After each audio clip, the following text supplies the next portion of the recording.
রাত ৯:৩৫। রাহুল মোবাইল দেখে বসে আছে, ভীষণ বোর। হঠাৎ একটা হোয়াটসঅ্যাপ মেসেজ আসে। আর চাঁদটা খুব সুন্দর, তাই না? রাহুল অবাক, এই নাম্বার তো তার চেনা না। সে রিপ্লাই দেয়, হ্যাঁ, আজ চাঁদটা বেশ সুন্দর, কিন্তু আপনি কে?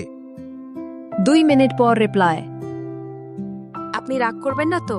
নাম্বারটা ভুল হয়ে গেছে। রাহুল হেসে ফেলে। সেই রাতে আবার মেসেজ আসে, আপনার সাথে কথা বলে ভালো লাগছে। আমি অনন্যা।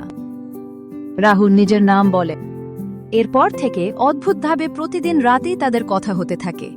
কখনো চা নিয়ে, কখনো ছোট শহরের গল্প, কখনো হালকা হাসি। কেউ কাউকে দেখেনি, কিন্তু কথায় কথায় একটা অদ্ভুত টান তৈরি হয়ে যায়। রাহুল ভাবে, ভুল নাম্বারটা বোধহয় জীবনের ঠিক মানুষ এনে দিয়েছে। একদিন অনন্যা বলে, চলো দেখা করি, কাল বিকেল ৫টায় সেই পুরনো ঘড়িঘরটার নিচে। রাহুল একটু নার্ভাস, তবু রাজি। পরদিন বিকেল ৫টা, রাহুল সময় মতো পৌঁছায়। ঘড়ি ঘরের নিচে অনেক মানুষ, কিন্তু অনন্যাকে চেনার উপায় নেই।